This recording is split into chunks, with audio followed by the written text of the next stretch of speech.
All right, I'm back. I just had to persuade it a little bit with the channel lock here. So I'm gonna go back and just touch it off one more time again.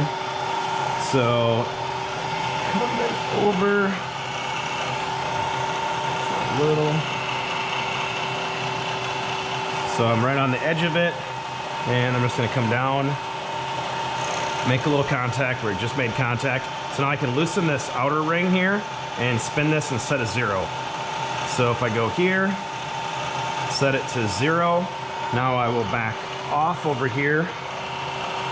And we're gonna go through and I don't know, we'll take off 20 thousandths off this face. So there's 10 thousandths, there's 20, I'm happy with that.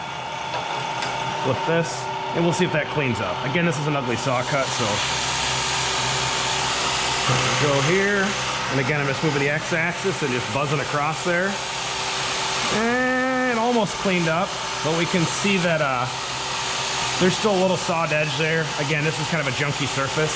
So I'm just gonna adjust it a little bit more. I'm gonna go down to 40 thousandths. And we'll see if I can clean it up there.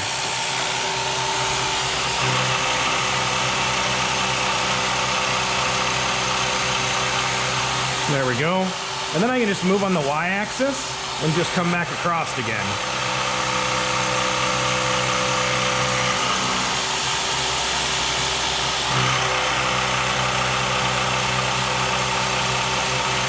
So we're just milling back and forth, just decking that surface and making it all flat.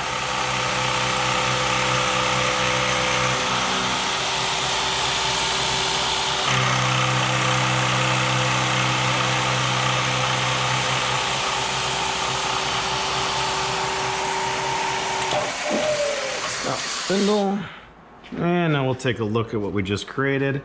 So now I've got a nice flat surface. The only thing is, if you look closely, didn't quite clean up the back there, but I think you get the idea of what you can do with it. Notice this as well. See how this is dripping like that? So this is a siphon process that pulls through here, and it uses air and the Venturi principle to pull the coolant through here. If you want to make it stop dripping, because it'll make a big mess over time, you just lift this, and if you make sure that this is above that level, it won't be able to siphon out. And that's really all it is. So if you're experiencing that, just lift this up. And at the end of the day, it's a good idea when you're done machining is just to lift that up so that it doesn't drip all over the place. Otherwise I come in on, you know, over the weekend or whatever and get here the following day and there's coolant all over the floor. So, all right. Another thing you can do with an end mill is you can literally do a straight up slot mill. That's where you're gonna slot right through the middle of a part. That's probably the hardest thing on a tool. So you have to watch out how much depth you're taking. And the machine will kind of tell you when you're taking too much. If it's really fighting you or it's really squeaking and squawking, it's kind of a red flag that you're probably taking too much depth. Otherwise, I let the machine kind of dictate and talk to me and tell me it likes it or doesn't like it. So we'll just do a slot down the middle of this roughly, just so you can get a visual. And I'll mill it in the Y-axis here. You could mill it in the X-axis as well. Either way, the Y, I like to mill in the Y a lot because I'm milling right against the jaws that are holding it in place. And that's a benefit. So a little coolant here. Oops. And right now, if I were just to go, it's not gonna cut anything because I'm at the same depth. So again, I have the option here. I can adjust the Z with the quill.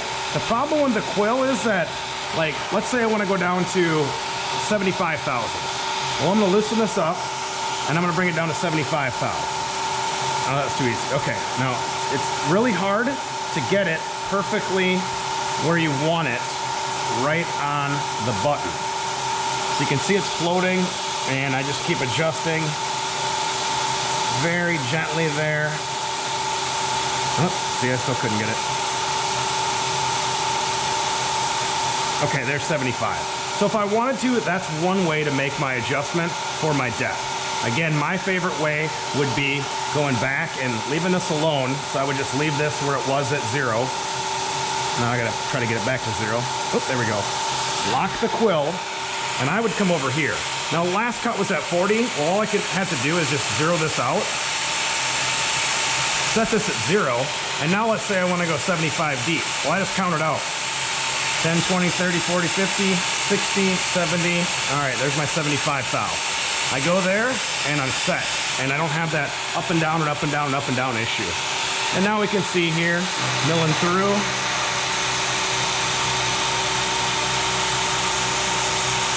And that's probably a decent depth of cut for this tool and this material.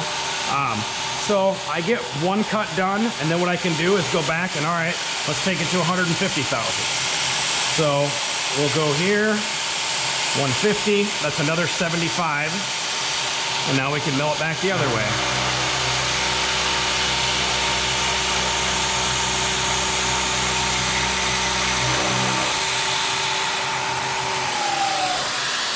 So there's an example of what you can kind of do with an end mill. You can plunge with it in Z. It just doesn't cut very well. It really wraps the chips up. If you really want to do a hole or something, I recommend using a drill. A drill is better for Z-axis thrust or Z-axis motion. An end mill can do it in a pinch, but it's just not the best tool for it. It's more designed to cut with the periphery, like we just did there. So there's a little example of at least what it looks like to cut in this machine.